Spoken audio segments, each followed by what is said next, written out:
girlfriend and I were going on a quick road trip to Vermont from New York.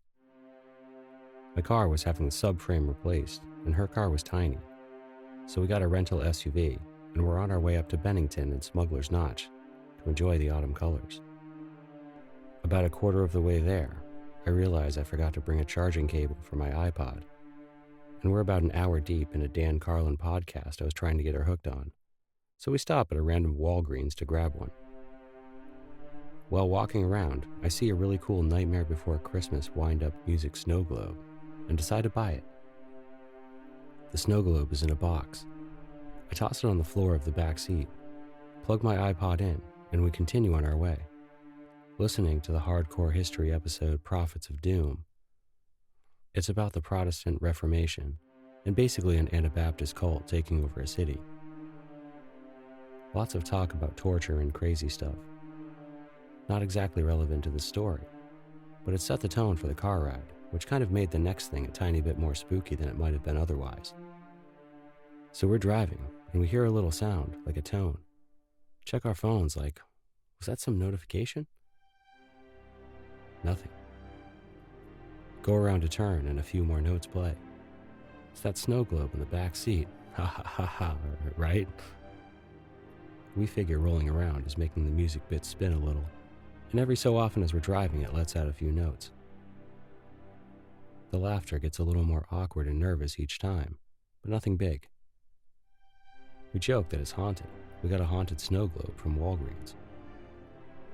It's hilarious. We're not taking it seriously, but every time it goes off, it's a tiny, tiny bit unnerving. At one gas stop, I wound up the snow globe and pretended like it was doing it on its own for a second. My girlfriend saw straight through that, and we both started laughing. So we hit Smuggler's Notch first thing when we get there. It's in a state park in the forest.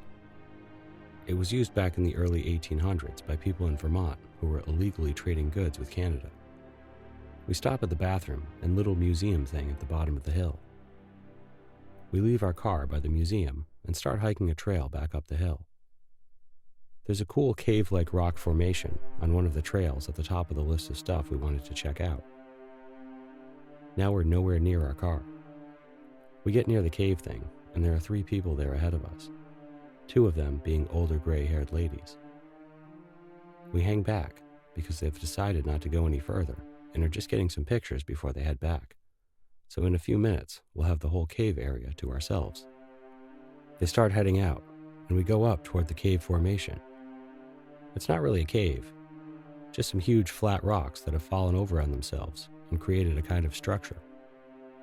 We do a little climbing up the rocks in the cave and come out on a nice flat piece on top. No one's around, so we hang out up there for a while, make out a little, then decide to get going.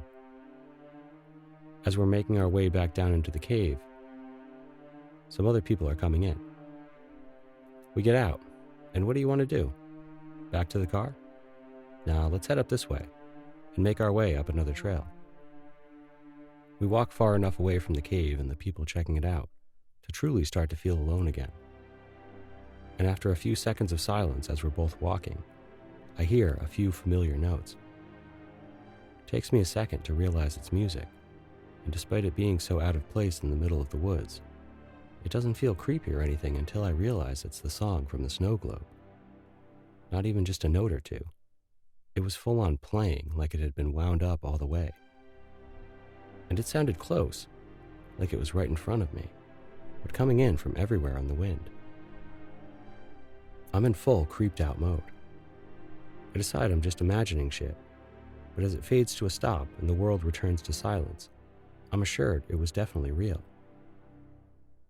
Then I realize I've been frozen on the trail wide-eyed and clenching my ass cheeks for a good 20 to 30 seconds, and look over to my girlfriend before she asks me what's wrong.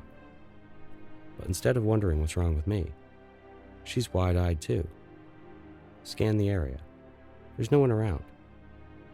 Who would even know about that song? It was just us in the car. Was someone hiking through the woods with a snow globe? Did someone break into our car, steal the snow globe, and was walking by unseen nearby playing it? Crazy thought, but that had to be the answer. We speed walked back through the trail down to the rental. Still locked, no broken windows. Box is still on the floor of the back seat. Snow globe is still there. I would accuse my girlfriend of recording the music on her phone, but her phone was clearly still in the car when we got back, right where she left it after determining she had no service. That's pretty much the end of the story.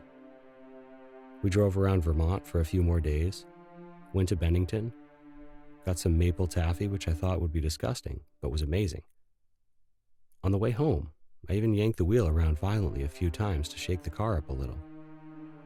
But that snow globe never played another note without someone winding it. We still have it. It's been in the back of our china cabinet behind some shot glasses my girlfriend collected for the last 3 years. Neither of us have touched it since we put it in there. Every once in a while, it catches my eye, and all I can think about is that stupid Annabelle doll from the Conjuring movies.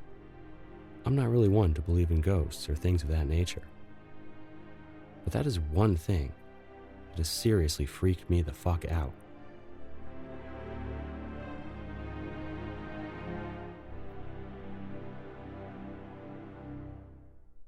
Years ago, I took a road trip through parts of the US and Canada with my parents and my little brother. One night, we stopped for the night at a hotel in either Vermont or New Hampshire. This was in the middle of the summer, and it was a hotel that catered to skiers in the winter, so it was their slow period. In fact, it looked like we were the only guests at the time, as ours was the only car out front when we checked in. The hallways were dimly lit, and as there were apparently no other guests, were empty and very creepy. As a big Stephen King fan at the time, I couldn't help but think of the Overlook Hotel. So we checked in and got 2 rooms, one for my brother and myself, and another for my parents. My brother was 9 or 10 at the time and went to bed fairly early. I stayed up to watch HBO, as this was a luxury I didn't have at home. I still remember the movie on that night was Disorderlies, starring the Fat Boys. Again, this was quite a while ago. So the movie ends. I go to the bathroom to get ready for bed, and as I was sitting on the toilet, suddenly something slams on the bathroom door. I jump up and look out into the room, and there's no one there. My brother is still sound asleep on the other side of the room. He couldn't have possibly done it and made it back to the bed. I look out into the hallway and there's nothing. Something struck that bathroom door, but I couldn't think of any rational explanation as to what or who. Needless to say, I had some serious issues getting to sleep that night, and was really happy to get the fuck out the next morning. I'm a pretty skeptical person, but this still freaks me out decades later.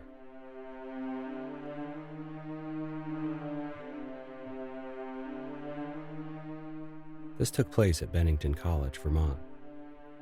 Jennings Hall, a former mansion. I was in the summer program, so there weren't a lot of students there. It was the weekend, and I was working on some music on the 3rd floor. There wasn't much up there besides the recording studio and some unused rooms. I walked down the hall, checking the place out, peeking into rooms. One was just a room with an old twin bed, like those old striped mattresses. No bedding or anything. Anyway, I could tell the mattress was old and used because it had a deep dip in it. I walked up the hall a bit more, then turned around. When I walked past that room again, there was no dip in the mattress. It was flat. This really freaked me out. Later, I found out that building is supposedly very haunted, and there's even a book and movie based on it, The Haunting of Hill House. Another creepy thing that happened to me in Bennington was when I saw a ghost. This was a couple years later. When I was attending Bennington College, I found out about this old cemetery next to it. Well, my friends and I were on a random drive, and we ended up in Bennington.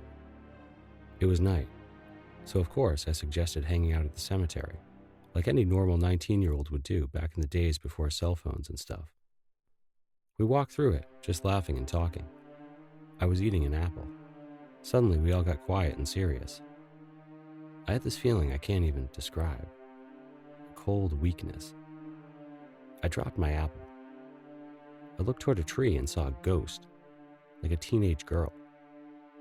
Not clear like TV ghosts, but I really felt like I could tell what I was looking at. One of my friends said, "Let's get out of here." And we did. We were all quiet for a while. Then one of us said something about ghosts, and we all started talking about how we'd seen one. The next day, I actually drove all the way back there because I thought there must be some valid explanation for it. I saw the same tree and noticed there was a very old 1700s gravestone for a girl leaning up against it. It was definitely not the form we saw that night, but it was still very eerie.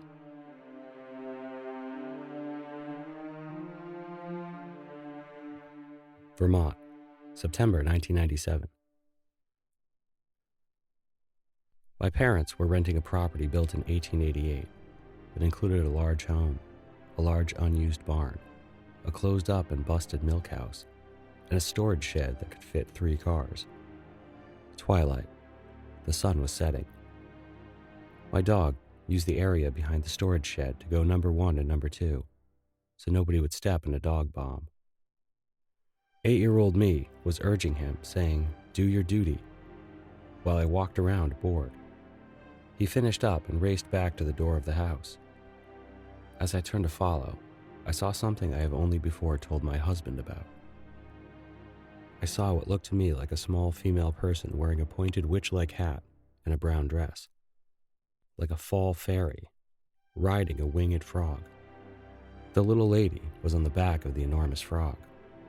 The frog had large burnt orange-red wings with a bat-like translucence to them. I saw them hop up out of the weeds and grass close to the shed, before they disappeared into the thicker growth directly behind the shed. I heard what sounded like the loudest dragonfly taking off. All of this I saw in the blink of an eye. I told myself in the next moment, I could not have seen what I thought I saw. I tell myself it must have been a frog eating a bat or something like that. I just completely dismissed it.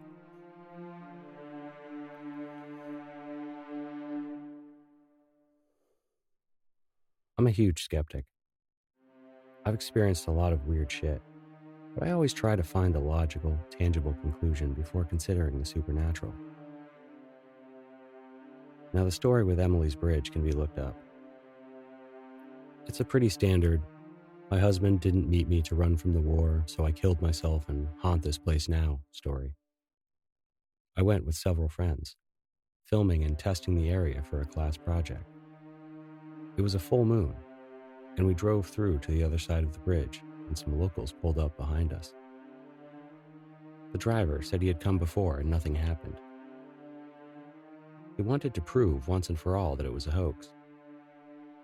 He pulled off his shirt and walked into the covered bridge with a very "come at me, bro" look on his face.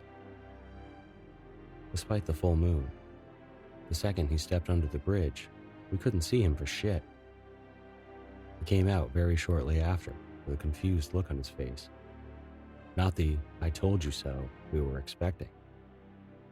He leaned over to get his shirt off the hood of his truck, and 3 parallel cuts started dripping blood from his back.